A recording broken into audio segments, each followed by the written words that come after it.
La dernière fois, je vous avais présenté, n'est-ce pas, les erreurs opposées au Christ roi. On avait vu qu'elles se regroupaient finalement en deux grandes catégories. Le naturalisme, d'une part, qui exagérait la part de la nature, et d'autre part, le surnaturalisme, qui, à l'inverse, exagérait la part du Christ roi dans son action spirituelle et surtout surnaturelle au détriment de la nature. Et puis alors, donc, je vous avais dit que pour cette fois-ci, eh bien, je vous présenterai tout simplement le livre de Monseigneur Lefebvre, Ils l'ont découronné, puisque c'est notre dernière conférence de l'année. Et finalement, elle couronne, cette conférence, l'ensemble de ce que nous avons dit.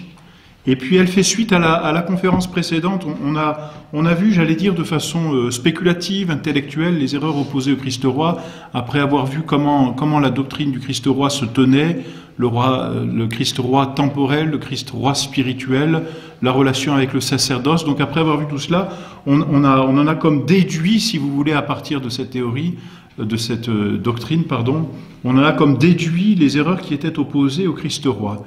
Ici, avec l'ouvrage de Monseigneur Lefebvre, on va revenir à la même chose, on ne va pas dire autre chose que ce qui a été dit jusqu'à présent, sauf que, j'ai envie de dire, Monseigneur Lefebvre induit, c'est-à-dire c'est une leçon d'histoire et de philosophie qu'il fait à travers son livre. Il va donc redonner les mêmes erreurs que nous avons vues, mais il les extirpe, si l'on peut dire, de l'histoire, et il montre comment elles se sont développées dans l'histoire, et c'est ce qui est intéressant. Quand on pense à Monseigneur Lefebvre, on pense peut-être aux sermons qu'il a donnés, que l'on connaît bien, surtout ces grands sermons, qui sont d'une grande clarté, d'une grande simplicité, non pas au sens enfantin du terme, mais au sens théologique du terme, donc en même temps d'une grande profondeur, parce que plus un être est simple, bien plus il est spirituel, plus il est élevé dans l'être, tout simplement. Et alors on oublie souvent cet aspect de Monseigneur Lefebvre qui était docteur en théologie et docteur en philosophie. Et alors là, dans son ouvrage, il apparaît vraiment comme un docteur en philosophie et en théologie. C'est pourquoi il est, surtout dans sa première partie, j'ai envie de dire, assez difficile à lire. Enfin, il suppose des notions de philosophie.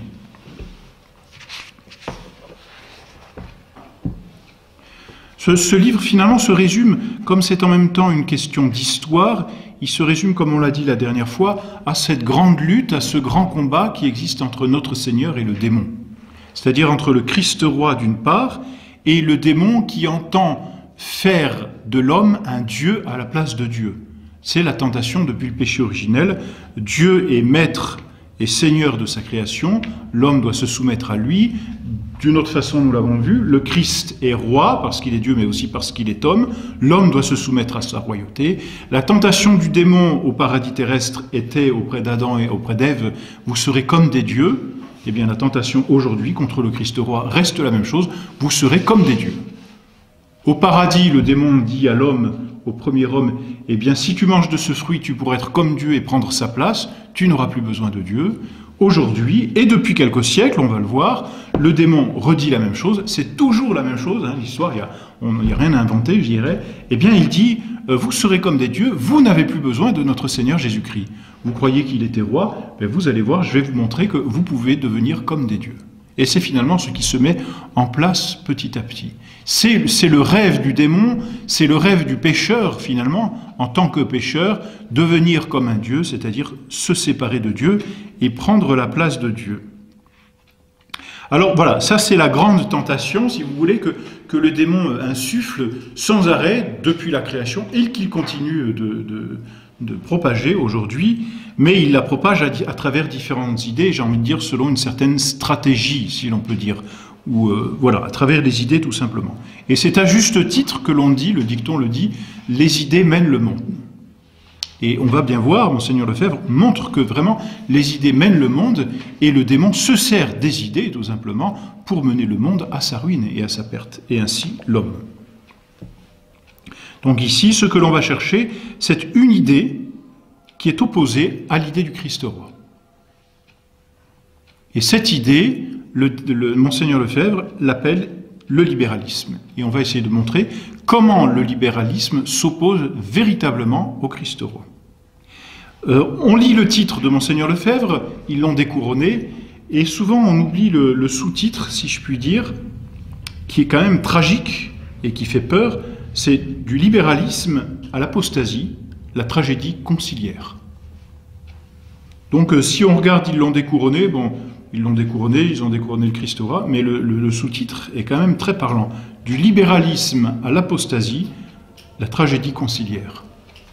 Donc il y a un lien très étroit entre le libéralisme, l'apostasie, le concile, et quand il parle de la tragédie conciliaire, c'est le Concile Vatican II, et la royauté du Christ roi. C'est ce que Monseigneur va montrer, c'est ce que j'essaye, si vous voulez, je vais essayer de vous montrer, en suivant tout simplement Monseigneur Lefebvre, pour vous présenter le livre, pour vous montrer comment le livre est construit, est bâti, quelles sont les grandes idées qu'il développe. Je ne peux pas bien sûr tout vous dire, il est dense, très dense ce livre, mais j'espère que ça vous aidera à le lire. Parce que le libéralisme est un véritable poison qui finit par toucher les catholiques, puisqu'on parle d'apostasie, mais de tragédie conciliaire, c'est-à-dire le poison est entré dans l'Église par le concile. Et c'est ce à quoi va aboutir Monseigneur Lefebvre.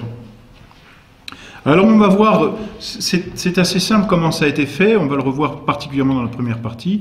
Le grand schéma, si vous voulez, on exagère la nature, on revient donc au naturalisme, on exacerbe, si vous voulez, la nature, de telle sorte qu'elle revendique ses droits. On l'oppose à la surnature, comme on l'avait dit la dernière fois. On fait monter cela, et puis tout d'abord, eh bien, cela finit par le rejet d'une royauté temporelle de notre Seigneur Jésus-Christ. La réaction inverse, ce sera le surnaturalisme, pour réagir contre cette royauté, contre le naturalisme, pardon, c'est souvent, vous voyez, ce qu'on appelle le mouvement de balancier. On réagit souvent à une erreur par presque son erreur opposée. Donc, lorsqu'il y a excès de naturalisme, eh bien la tendance sera de faire un excès de surnaturalisme. Mais l'excès de surnaturalisme, ce n'est pas la réponse juste et adéquate au naturalisme. C'est le juste milieu, c'est-à-dire l'équilibre entre la nature et la surnature. Alors donc, dans une première partie, dans une première et une deuxième partie, il y a 4 chapitres dans ce livre. 4 parties, si vous voulez. Tout d'abord, donc, dans une première partie, Monseigneur Lefebvre définit, si l'on veut, le libéralisme. Il en montre les principes et ses applications. Et il montre ensuite ce qu'est le catholique libéral qui vit tout d'abord dans la société. D'où l'abandon de la royauté temporelle, enfin de la royauté sociale, disons plus précisément, de notre Seigneur dans la société. Ce sont donc les 2 premières parties.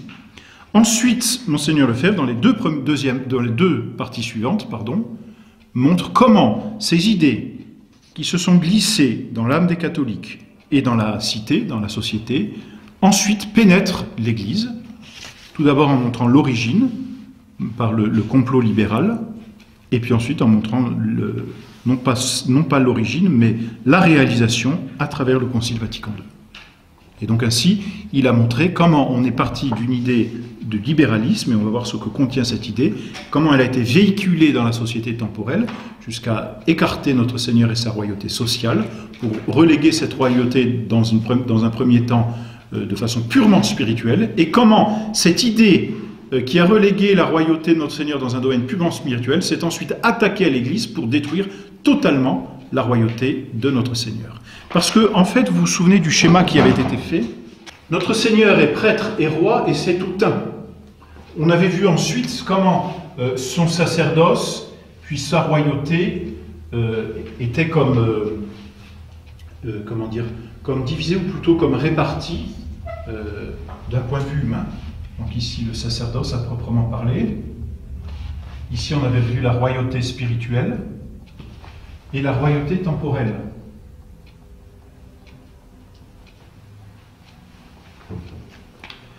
Mais ces 3 notions que sont le sacerdoce, la royauté spirituelle et la royauté temporelle ne sont finalement, comme on l'a montré, et j'espère comme vous l'avez compris, que 3 aspects d'une seule et même réalité. Cette réalité, c'est notre Seigneur Jésus-Christ. C'est une seule et même réalité. Et c'est ici qu'il faut comprendre l'unité. De telle sorte, et c'est finalement ce que montre l'ouvrage de Monseigneur Lefebvre, de telle sorte qu'en s'attaquant à l'un des aspects de la royauté de notre Seigneur Jésus-Christ, On touche à l'unité qu'il y a en notre Seigneur Jésus-Christ. Et donc, ça n'est pas le tout de dire, bon, bah d'accord, ils ont détruit la royauté temporelle, bon, mais c'est tout. Mais quand on s'est attaqué à la royauté temporelle, c'est-à-dire à cet aspect de la royauté de notre Seigneur Jésus-Christ, eh bien, on s'attaque à tout en même temps. Et la tendance, si vous voulez, naturelle, c'est qu'on va finir par tout détruire. Et c'est ce qu'il montre, comment le libéralisme en vient jusqu'à détruire sa royauté spirituelle. Et maintenant, inutile de vous le montrer, hein, je pense que c'est évident, comment on en a détruit même la notion de sacerdoce, pour en arriver, et Monseigneur le montre d'ailleurs, au sacerdoce des fidèles, un sacerdoce commun, un sacerdoce de l'homme finalement. Donc voilà, si vous voulez, l'unité du livre de Monseigneur Lefebvre, qui n'est pas autre chose que l'unité de notre Seigneur Jésus-Christ. Et vous savez, pour, je pense l'avoir bien entendu, combien Monseigneur Lefebvre était en adoration devant notre Seigneur Jésus-Christ. Et notre Seigneur, c'était sa vie, c'est certain. C'était sa vie. Et donc là, dans ce livre, ils l'ont découronné, le L', vous vous en doutez bien, c'est notre Seigneur Jésus-Christ. Il va montrer à travers le temps comment on a complètement, finalement, détruit notre Seigneur Jésus-Christ et relégué notre Seigneur Jésus-Christ, même pas au fin fond de l'Église. Détruit, anéanti, si on peut dire. Alors, bien sûr, on ne peut pas détruire notre Seigneur, mais en tout cas, sa réalisation dans le monde a été écartée. Voilà donc la synthèse du livre. Bon, vous avez tout maintenant, on n'a presque plus qu'à le lire, c'est aussi simple que cela, mais maintenant il faut voir comment Monseigneur le montre, et c'est peut-être un peu plus difficile. Alors, je suis simplement les chapitres, les parties de Monseigneur, 4 parties, donc 4 parties. 4 parties ici, donc 4 parties dans mon exposé, tout simplement. La première partie, alors je ne vais pas vous le lire, hein, le livre, rassurez-vous. La première partie, c'est le libéralisme, principe et application. Dans toute cette première partie, qui est assez longue, hein, finalement, et puis qui, au point de vue de la densité, est ce qu'il y a de plus important dans cet ouvrage, parce que tous les principes sont posés, eh bien c'est là que Monseigneur définit, à proprement parler, ce qu'est le libéralisme. Voilà. Donc c'est presque la moitié de l'ouvrage. Alors, pour résumer la définition du libéralisme, eh bien disons que c'est un fanatique d'indépendance. C'est ainsi que Monseigneur reprend cette définition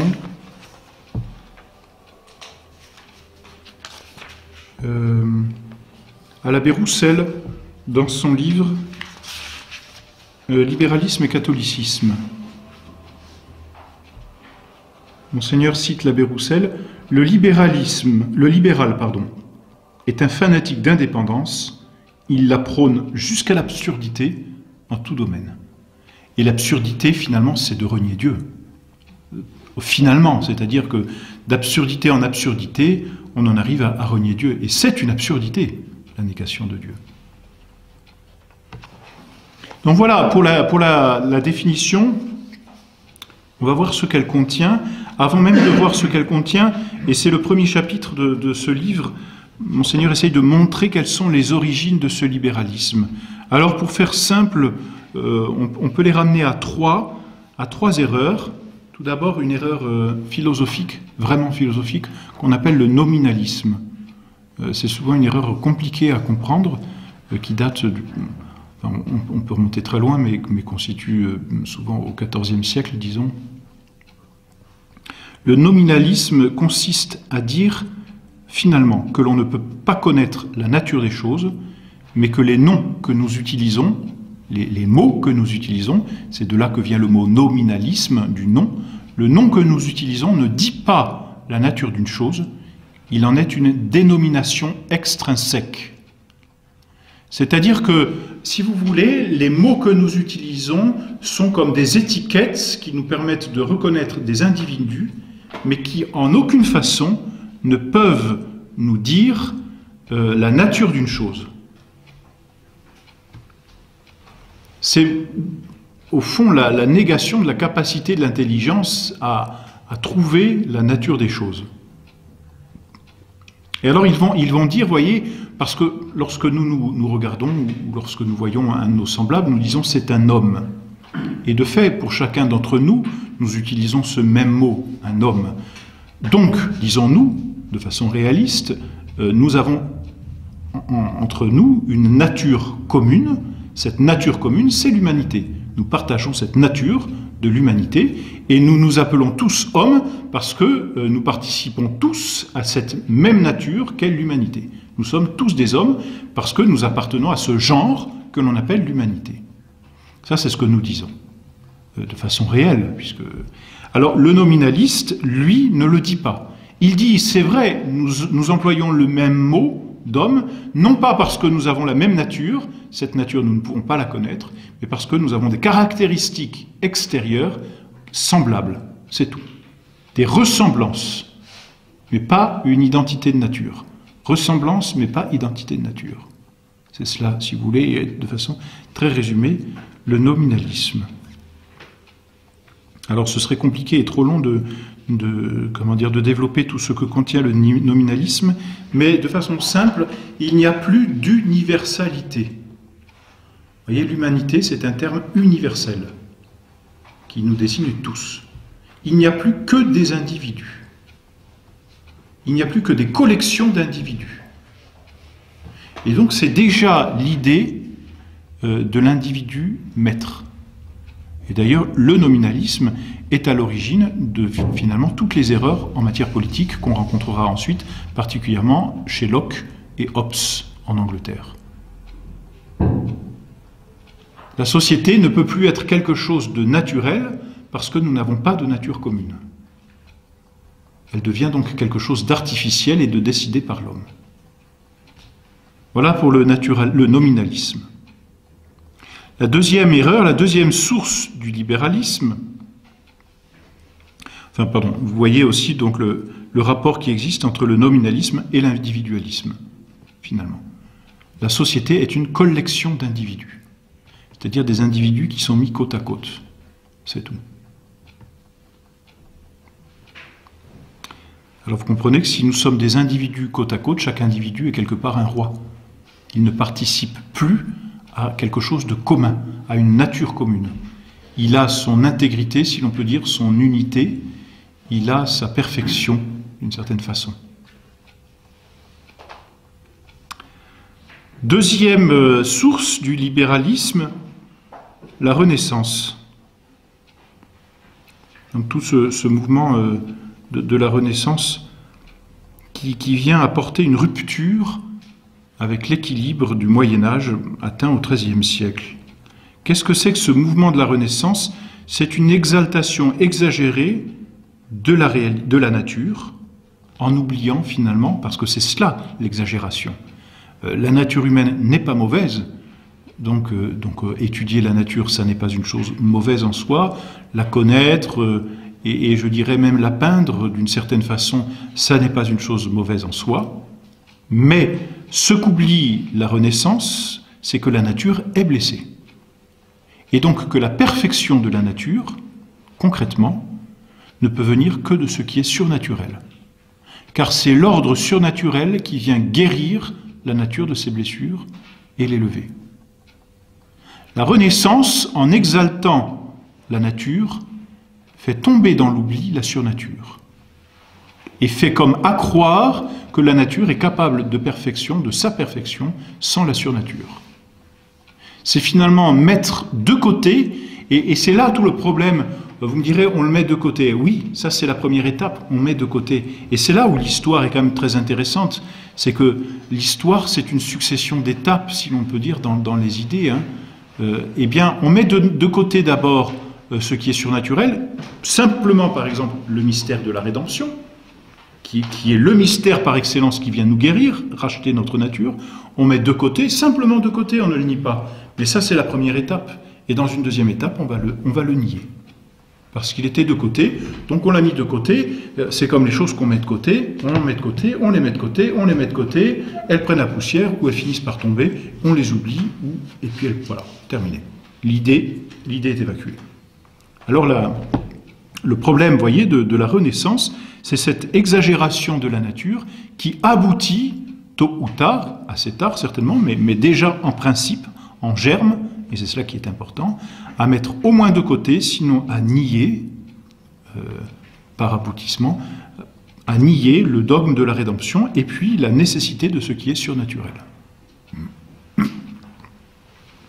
Et puis ensuite, il y a, et ça c'est très important, d'ailleurs c'est dans la continuité historique, toutes ces choses sont dans la continuité historique. Troisième source du libéralisme, c'est le protestantisme.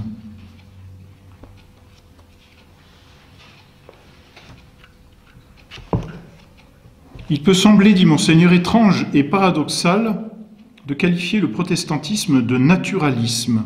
Alors le naturalisme, c'est ce qu'on vient de dire avec la Renaissance, le naturalisme, l'exagération de la nature. Il n'y a rien chez Luther de cette exaltation de la bonté intrinsèque de la nature, puisque selon lui, la nature est irrémédiablement déchue et la concupiscence invincible. Et là, on va voir ce que l'on avait vu la dernière fois, c'est que les extrêmes se rejoignent dans l'erreur. Le surnaturalisme et le naturalisme, on l'avait vu la dernière fois, aboutissent aux mêmes conséquences qui sont concrètement une négation de la royauté de notre Seigneur.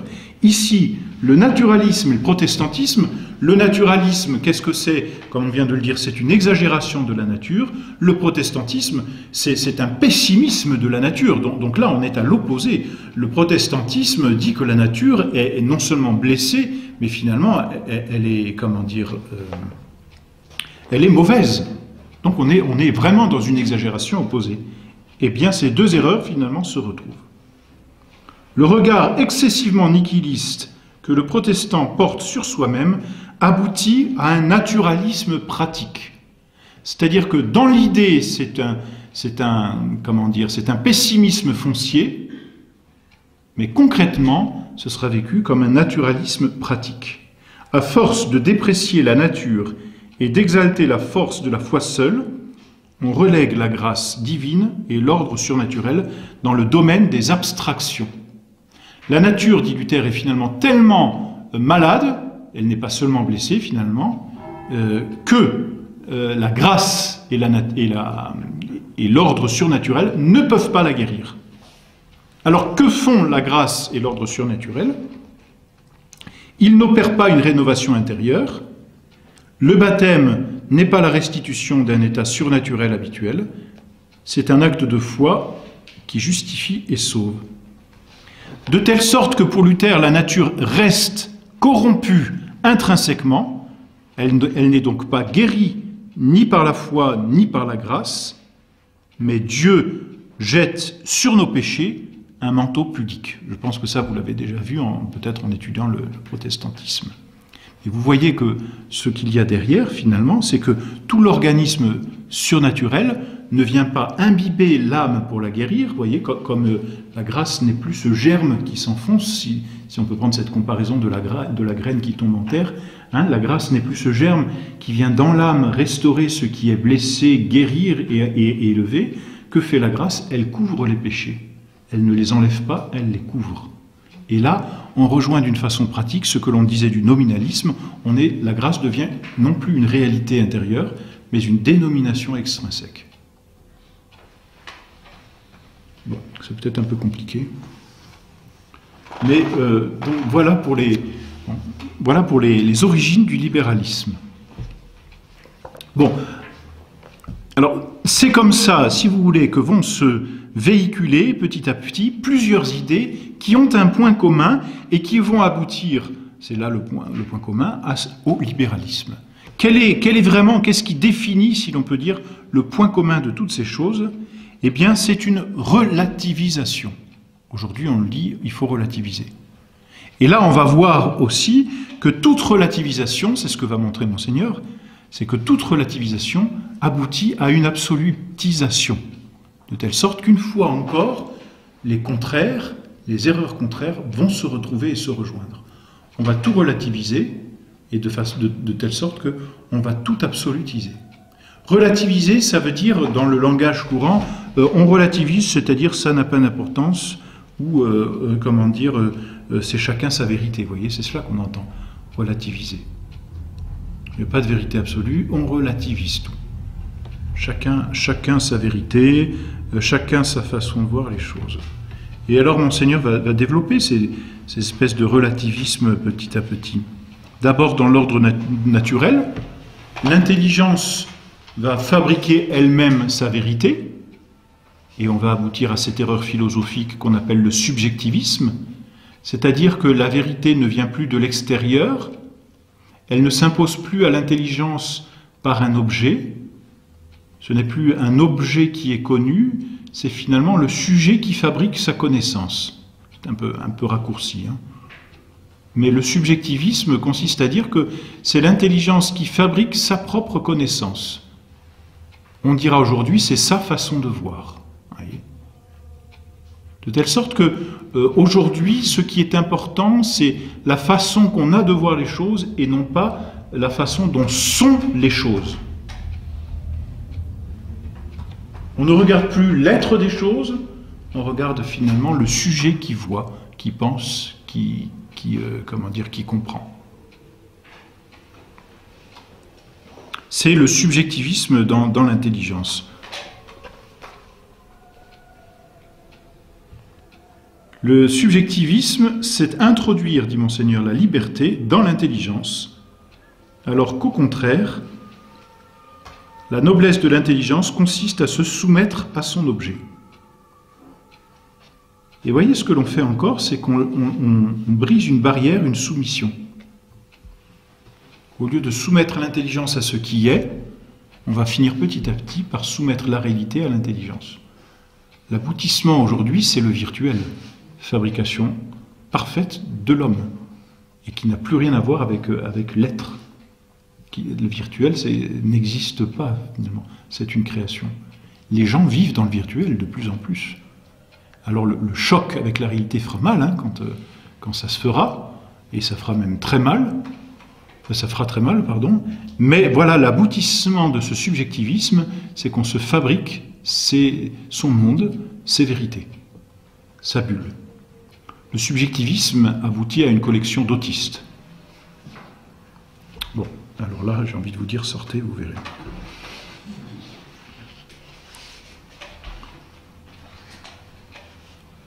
Après avoir relativisé la vérité, on va relativiser le bien. Notre deuxième faculté, c'est notre volonté, et notre volonté est faite pour le bien. De la même façon que notre intelligence est faite pour la vérité, notre volonté est faite pour le bien. Au lieu, là encore, de dire à la volonté ce qui est bien pour elle, c'est désormais « je choisis ce que je juge être bien ». On est encore dans un subjectivisme, non plus intellectuel, si vous voulez, mais volontaire. C'est ce qui est, à proprement parler, un libéralisme ici. Je choisis ce que je veux. J'aime ce que je veux. C'est bien pour moi, alors je le prends. Une espèce de volonté de puissance où chacun est à lui-même sa propre volonté et ne se laisse plus rien imposer de l'extérieur. Je fais ce que je veux, c'est ma vie. Vous voyez, je veux. La conscience en nous. La conscience, c'est comment dire, si vous voulez, et pour faire très bref, c'est comme cette loi qui en nous dit ce qui est bien et ce qui est mal. Eh bien aujourd'hui, le libéralisme va encore détruire cette règle en sorte que l'homme va se donner à lui-même sa propre règle et étouffer cette voix intérieure qui lui dit ce qui est bien et ce qui est mal. La conscience est éteinte petit à petit. Et que fait-on là encore? On indépendantise, si l'on peut dire, la conscience humaine. C'est à chaque fois une question d'indépendance, voyez. Le libéral est un fanatique d'indépendant. Son intelligence n'est plus dépendante de la réalité qui s'impose. La volonté n'est plus dépendante du bien qu'il doit poursuivre. La conscience n'est plus dépendante de cette règle de la loi morale. C'est une indépendance. On relativise toutes ces choses et chacun fait comme il veut. Cette indépendance, on va la retrouver à un autre degré, c'est dans les passions. L'exacerbation des passions que l'on peut observer tout particulièrement dans le courant romantique du XIXe siècle. C'est là encore une forme de libéralisme, c'est-à-dire qu'on donne toute liberté aux passions. Nouvelle indépendance. Le libéral est un fanatique d'indépendance. Eh bien, on va encore détruire les soumissions qui peuvent rester, et l'autre soumission que l'on rencontre en nous, c'est celle du corps à l'âme. Et on va rendre le corps indépendant. Et aujourd'hui, malheureusement, on en vit toutes les conséquences avec ces lois immondes contre le mariage. je ne dis même pas du mariage pour les personnes du même sexe, ces lois contre le mariage. On voit aussi cette indépendance du corps, cette exaltation du corps dans tout ce qui est commercial. Hein. Aujourd'hui, on voit bien qu'il y en a que pour le corps. Je suis étonné d'ailleurs, c'est paradoxal d'ailleurs, de voir ici les quantités de magasins de vêtements que l'on peut rencontrer et le peu de vêtements en plus que les gens portent sur eux quand il fait chaud. À les comprendre. Bon. Exaltation du corps par le sport aussi. Voyez ce que deviennent les sportifs. Exaltation du corps. Indépendance du corps vis-à-vis de l'esprit. Nouvelle indépendance. Indépendance, Monseigneur souligne aussi cela, c'est très intéressant. Indépendance du présent vis-à-vis du passé. Et voyez le reproche qui nous est fait, vous êtes traditionnaliste, qu'est-ce que vous faites? Vous vous attachez au passé. Et cette indépendance vis-à-vis du passé, on la remarque aujourd'hui dans les programmes scolaires vis-à-vis de l'histoire. L'histoire n'est plus enseignée comme une science de vie, maîtresse de vie, comme un enseignement que l'on va prendre du passé. L'histoire est refabriquée complètement. On rend indépendant le présent du passé. Au point qu'on a encore entendu un ministre dire que la France n'avait pas de racines chrétiennes. Bon, encore un qui devrait peut-être faire des études. C'est une absurdité, mais c'est encore un fanatique d'indépendance, un libéral. Et puis, alors, dernière indépendance, encore, que l'on peut remarquer au moins dans l'ordre naturel, eh bien, c'est qu'on va rendre indépendant l'individu de toute société. Le libéralisme tel qu'on le rencontre, c'est le droit de l'homme. De telle sorte que l'homme devient au-dessus de la société, ce qu'on appelle, c'est l'erreur philosophique qu'on appelle aussi le personnalisme, mais que vous pouvez, remarquer à tous les degrés. On va faire en sorte que les employés soient indépendants de leur patron. Alors avec tout le jeu de syndicats et de choses comme ça, on fait non plus une dépendance et une harmonie, on fait une guerre permanente pour l'indépendance. Le droit des enfants contre leurs parents, c'est une absurdité, c'est contre nature même. Eh bien, nouvelle indépendance, on prône l'individu. Mais que se passe-t-il à ce moment-là? Plus on prône ces indépendances, donc plus on veut relativiser, chacun pour soi, c'est ça, relativiser, eh bien, plus on favorise un absolutisme de l'individu lui-même, et donc une tyrannie. L'indépendance aboutit toujours à une tyrannie. Par exemple, vous voyez, l'indépendance du corps, eh bien, aboutit à la tyrannie du corps sur l'esprit, tout simplement.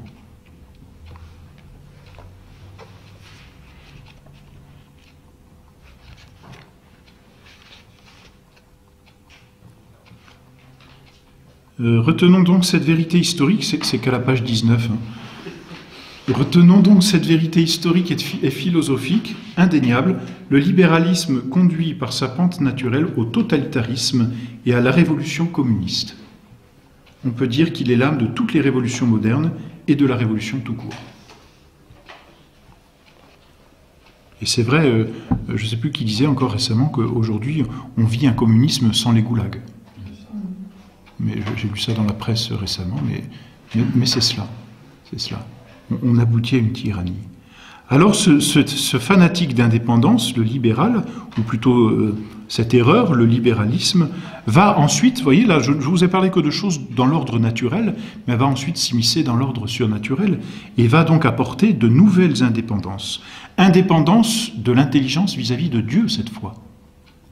C'est-à-dire vis-à-vis de la foi. La foi, n'est-ce pas, ce sont des vérités qui nous dépassent, parce qu'elles sont d'ordre divin. D'ordre divin, plus exactement. La foi nous fait adhérer à des vérités que nous ne pouvons pas connaître par notre intelligence parce qu'elles nous dépassent. Donc, quand nous faisons un acte de foi, nous nous soumettons par la volonté, justement, à une vérité qui nous dépasse, mais qui nous est révélée. Eh bien, le fanatique d'indépendance va rendre indépendante sa raison et va aboutir à ce que l'on appelle le rationalisme. C'est-à-dire, soit il explique tout par la raison, même ce qui est divin, soit il finit par le nier. Et on aboutit par exemple à cette erreur aujourd'hui, que l'on peut encore entendre ou lire, Jésus-Christ n'était qu'un homme.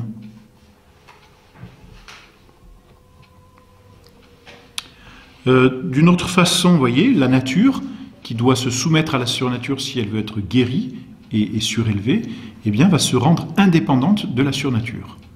Et là, on va exacerber la nature, et on aboutit, comme on l'a dit tout à l'heure déjà, au naturalisme. Et encore, plus loin, dans la société, la société doit rendre un hommage à notre Seigneur, roi, et doit en même temps conduire les hommes non seulement au bien commun temporel, mais aussi elle doit servir d'intermédiaire pour conduire l'homme au bien commun spirituel et à sa fin dernière. Eh bien, en s'émancipant de cette fin dernière, on aboutit au laïcisme.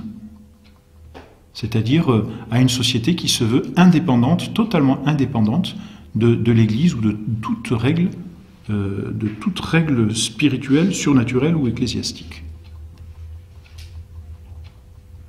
La morale républicaine est au-dessus de tout. Je crois que c'est le président Chirac qui disait cela. Voyez ? Eh bien, c'est un fanatique d'indépendance, lui aussi.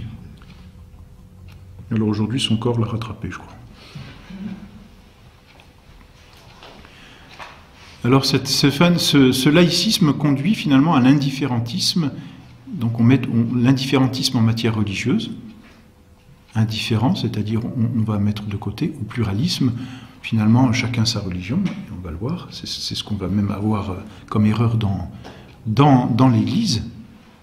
Et cet indifférentisme, comme je vous disais tout à l'heure, consiste à mettre de côté les religions, et finalement, à force de les mettre de côté, eh bien, à les nier ou à les combattre.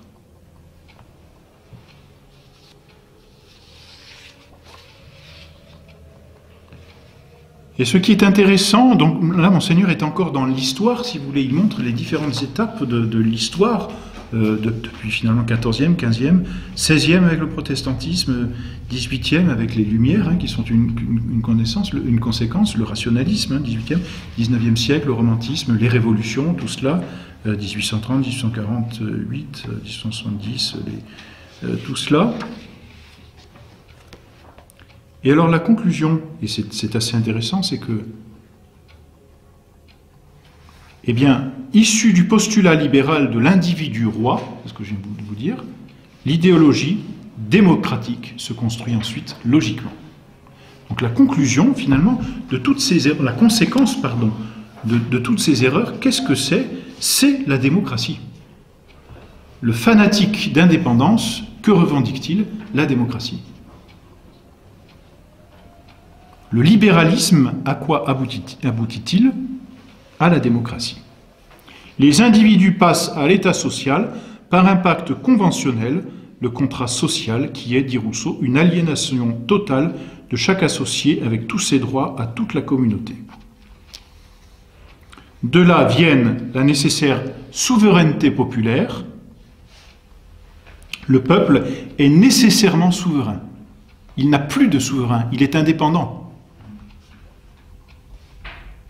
Il ne tient son pouvoir que de lui-même, et il le garde même après qu'il ait élu ses gouvernants. Et autre conséquence, dit Monseigneur, l'illégitimité de tout régime qui n'a pas pour base la souveraineté populaire ou dont les gouvernants assurent recevoir leur pouvoir de Dieu. Et vous connaissez toutes les guerres qu'il y a eu, hein, contre l'Espagne catholique par exemple, contre l'Autriche, hein, c'est la Première Guerre mondiale, c'est la destruction, on la regarde nous souvent de façon... je dirais comme le conflit entre l'Allemagne et la France, enfin entre ces deux blocs, mais c'est la destruction de la dernière monarchie chrétienne. Enfin, il reste encore l'Espagne après, mais de l'Autriche. On détruit tout cela. Et d'où, dit Monseigneur, la croisade des démocraties contre tout régime qui fait référence à l'autorité divine, qualifié alors de régime sacral absolutiste. À cet égard, le traité de Versailles de 1919, qui supprimait les dernières monarchies vraiment chrétiennes, fut une victoire libérale, précisément maçonnique, dit Monseigneur.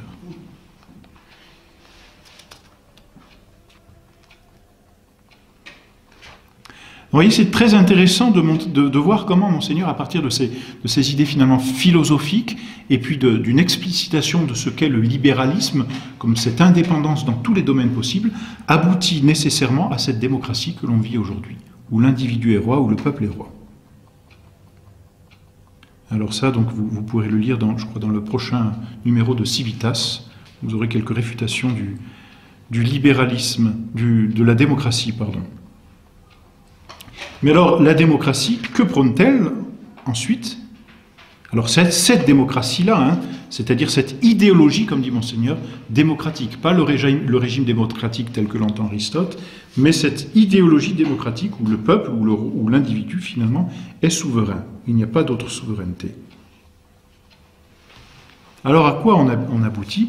Eh bien à essayer de développer toutes les libertés possibles. Et là, c'est assez drôle, encore une fois, on essaye de donc tout relativiser ou de tout libérer, en quelque sorte. Liberté de religion, liberté de presse, liberté d'enseignement, liberté de conscience. Mais comme le disait Monseigneur, la pente naturelle du libéralisme, qu'est-ce que c'est? Eh bien c'est un totalitarisme. Donc ces libertés de religion, de presse, d'enseignement, de conscience, comme elles sont et tant qu'elles sont, c'est cela, comme elles sont et tant qu'elles sont issues du libéralisme, sont autant de totalitarisme contre, ou de tyrannie si vous voulez, vis-à-vis de ce qui est absolu, c'est-à-dire la religion par excellence, la vérité par excellence dans le jugement ou dans la presse, la vérité dans l'enseignement, la loi divine dans la conscience. Parce que tout ce qui est dépendant, voyez-vous, est dépendant de quelque chose qui est absolu.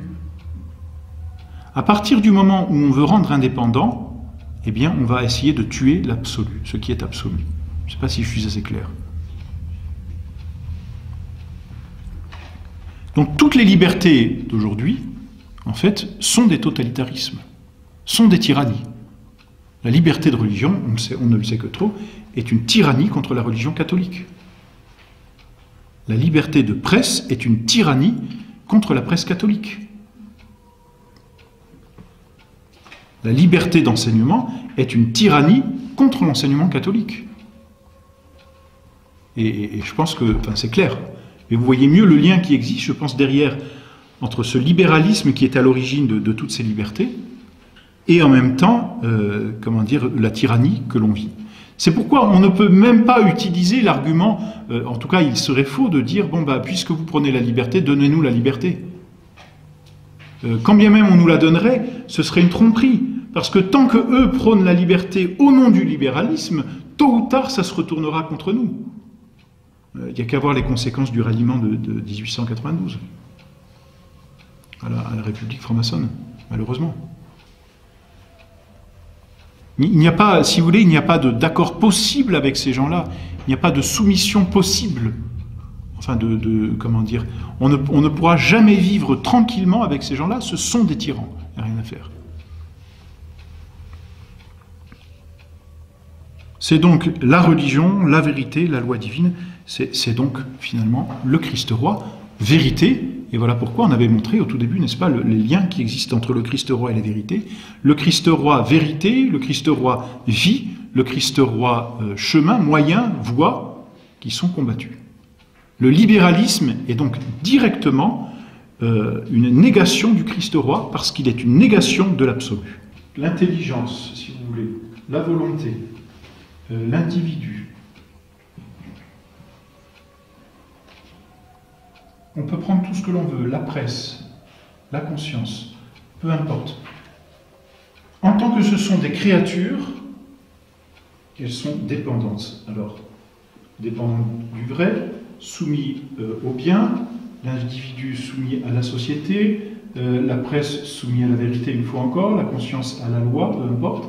Et alors, eh bien, forcément, on est obligé à chaque fois de remonter à un premier. N'est-ce pas? Un premier, pourquoi? Un premier qui fonde le dernier. Il n'y a pas de dernier s'il n'y a pas de premier, n'est-ce pas? C'est cela que l'on veut dire. On imagine mal un classement en sport, vous voyez, eh bien il n'y a pas eu de premier. Il n'y a pas eu de premier à l'arrivée.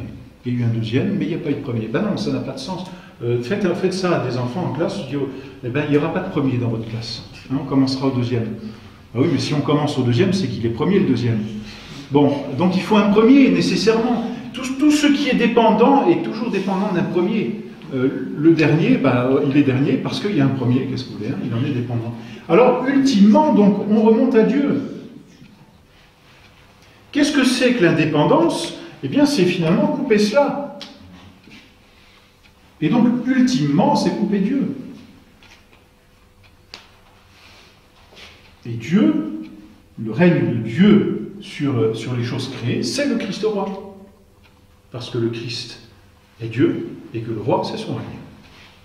Donc le règne de Dieu sur les créations, sur les créatures, c'est le Christ roi.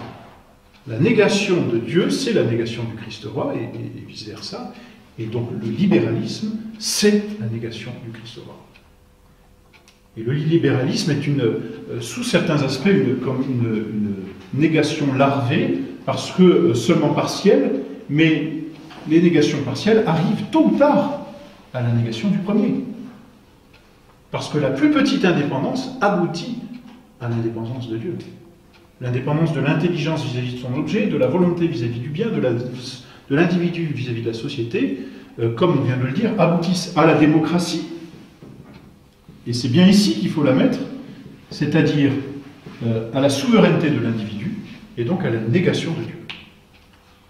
Vous serez comme des dieux, oui, sauf que ça tombe pas rond. Et Monseigneur cite donc l'encyclique Quas Primas qu'on a commenté en début d'année. Les États, à leur tour, apprendront, c'est le pape donc Pie XI qui dit cela, apprendront par la célébration annuelle de cette fête que les gouvernants et les magistrats ont l'obligation aussi bien que les particuliers de rendre au Christ un culte public, c'est-à-dire social, un public, et d'obéir à ses lois. Les chefs de la société civile se rappelleront de leur côté le jugement final où le Christ accusera ceux qui l'ont expulsé de la vie publique, mais aussi ceux qui l'ont dédaigneusement mis de côté ou ignoré, et tirera de pareils outrages la plus terrible vengeance. Si nos chefs si nos chefs lisaient cela, ils auraient largement de quoi trembler. Les magistrats qui retirent les crucifix, par exemple, vous voyez. Dieu vérité, c'est une négation du Christ roi, direct. Car sa dignité royale, continue le pape, la dignité donc de notre Seigneur, exige que l'État tout entier se règle sur les commandements de Dieu et les principes chrétiens, dans l'établissement des lois, dans l'administration de la justice, dans la formation intellectuelle et morale de la jeunesse, qui doit respecter la saine doctrine et la pureté des mœurs. Et alors Monseigneur ensuite parle de la liturgie, peut-être je vous l'avais cité déjà, l'hymne des vêpres. Désormais, l'Église, donc par sa liturgie, chante et proclame le règne de Jésus-Christ sur les lois civiles. Quelle plus belle proclamation dogmatique, même si elle n'est pas encore ex cathedra. Et il finit son chapitre, et d'ailleurs, il finit... Et non, pas la partie. Il aura fallu toute la rage des ennemis de Jésus-Christ pour parvenir à lui arracher sa couronne, quand, en application du Concile de 1962, les novateurs supprimèrent ou tronquèrent ces 3 strophes de l'hymne des premières vêpres de la fête du Christ roi, dont je vous lis les strophes telles que nous les chantons encore, rassurez-vous. Une foule scélérate vocifère, du règne du Christ nous ne voulons, mais c'est toi que nos ovations proclament souverain roi de tous. Qu'à toi les chefs des nations apportent public hommage, que t'honorent maîtres et juges, que loi et art te manifestent, que brillent par leur soumission des rois les étendards à toi consacrés, et qu'à ton doux sceptre se soumettent des citoyens, la patrie et les foyers. Eh bien tout ça, c'est ou supprimé ou tronqué par l'Église. Voilà, pour résumer, toute la première partie très philosophique de Monseigneur sur le libéralisme, son rapport avec la démocratie et donc la négation du Christ roi.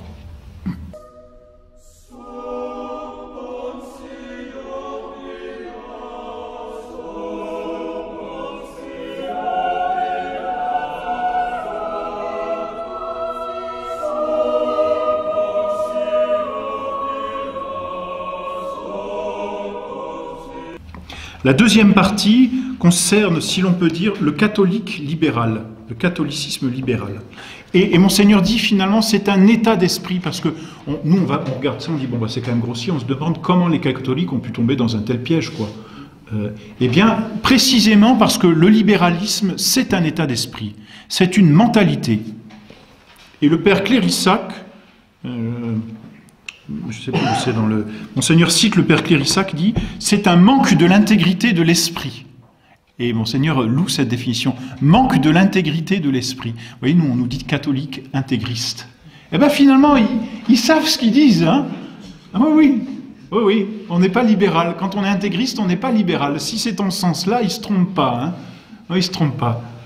Oui. Donc, quand on nous traite d'intégristes, en fait, ils se déclarent de façon cachée, hein, parce que c'est en nous méprisant et puis en pointant le doigt sur nous. Mais en fait, quand quelqu'un dit catholique intégriste, Il faut remonter le doigt, et ça peut être qu'un libéral qui dit ça. Eh oui, nécessairement. Eh oui, c'est clair, c'est évident. Manque de l'intégrité de l'esprit. Et le principe, je résume, le principe, dit Monseigneur, adapter, c'est-à-dire relativiser au monde. Il faut adapter. Comment fait-on? Fini les luttes, fini l'antagonisme, fini le combat. C'est une démission, et Monseigneur va plus loin, il dit c'est une pusillanimité. Ce n'est pas une vertu, justement, c'est le propre des pusillanimes, c'est-à-dire des faibles, des petits, qui n'osent pas. Alors, comment cela se traduit concrètement? C'est toute la deuxième partie, que tout le reste, si vous voulez, est plus facile à lire, donc je vous le résume plus rapidement, en plus le temps passe. La première partie est vraiment plus difficile à lire parce qu'elle est dense. Tout le reste, ça se lit presque comme un roman, si vous voulez, c'est très intéressant. Eh bien, cette pusillanimité se traduit d'une part par le manque d'affirmation claire et franche de la foi et des vérités. Donc ce sont des silences trop éloquents. C'est-à-dire qu'en n'affirmant plus la vérité, eh bien, on ne la fait plus rayonner, et donc c'est une façon de cautionner l'erreur. D'ailleurs, ce manque d'affirmation claire et franche de la vérité s'acoquine toujours d'un manque de condamnation claire et franche de l'erreur. Ce sont les deux côtés de la même pièce de monnaie, c'est toujours comme ça. Manque d'affirmation claire et franche de la foi, manque de négation claire et franche de l'erreur. Plus de condamnation. Plus de condamnation de l'erreur. Jean 23, qui le dit lui-même, hein, plus de condamnation. Et on voit bien aujourd'hui, malheureusement, hein, il n'y a plus aucune condamnation. Et puis, plus d'affirmation claire. Des phrases, comment dire, si vous lisez les textes pontificaux depuis quelques dizaines d'années, la clarté n'a rien à voir avec un texte de Pie XI, de Pie XII. Hein, il faut s'arracher les cheveux pour essayer de comprendre quelque chose. Qu'est-ce que c'est finalement? C'est une recherche d'une liberté dans un magma d'erreur. C'est exactement ça. C'est-à-dire placer, c'est cela le libéral catholique, il dit « j'essaye de rester catholique dans le magma d'erreur sans combattre l'erreur ». Montalembert, l'Église libre dans l'État libre. Et que se passe-t-il dans ce cas? Le libéral va dire « pas de problème, faites vos trucs, moi je fais le mien, respectez-moi. Je suis catholique, respectez-moi. Respectez-moi comme catholique, mais je ne vous combats pas. » Hein? Que se passe-t-il? Petit à petit, le catholique n'est plus catholique. C'est un libéral, c'est déjà un libéral. Parce qu'il s'accommode avec l'erreur. Non pas qu'il fasse forcément un accord, mais il accepte de vivre à côté, aux côtés de l'erreur. Et donc il met déjà sur pied d'égalité et l'erreur et la vérité, en ne condamnant plus l'erreur ou en n'affirmant plus la suprématie de la vérité sur l'erreur. Cette simple mise à égalité est déjà un abandon du combat. C'est donc du libéralisme, et donc c'est malheureusement, tôt ou tard, une perte de la foi.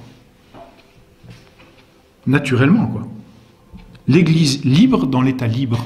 Donc on va laisser libre l'Église dans un État franc-maçon. Que se passe-t-il? Les hommes d'Église pourraient, au conditionnel, devenir francs-maçons. Vous voyez, Monseigneur Pozzo, une parenthèse, Monseigneur Pozzo qui nous dit, mais maintenant on ne vous demandera plus rien contre le concile, voilà, on vous intègre dans l'Église. Mais nous, on demande quelque chose, c'est de continuer à condamner le concile, quoi. Ah oui, c'est pas tout nous dire, non, d'accord, on vous demandera plus rien sur le concile. Mais si, demandez-nous quelque chose sur le concile, une condamnation. Et on ne va pas abandonner cette condamnation, on ne va pas se taire pour pouvoir vivre, au milieu d'eux. Alors, je ne sais plus qui disait, je crois que c'est Veuillot qui disait le renard libre dans le poulailler libre. Eh oui.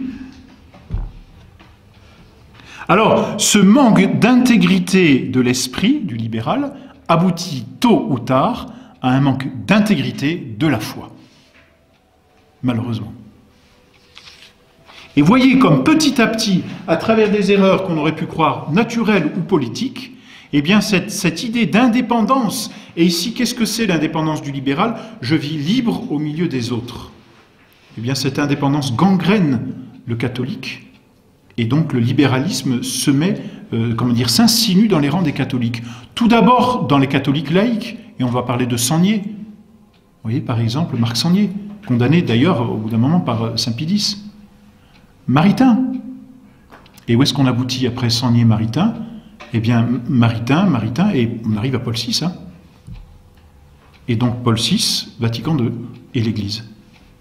Vous voyez, c'est tragique, hein, mais c'est comme un espèce de magma. Le démon a bien fait son affaire. Hein. Il a mis le temps, mais il a bien fait son affaire. Vous allez me dire, c'est un complot. Eh bien, je vous dis, oui, c'est un complot. Un véritable complot, et c'est la troisième partie de Monseigneur Lefebvre, sur laquelle je passe très rapidement, parce que c'est facile à lire, et puis surtout, c'est pas une question d'être complotiste ou pas complotiste, c'est une question de lire des documents qui existent et qui ont été écrits par des francs-maçons.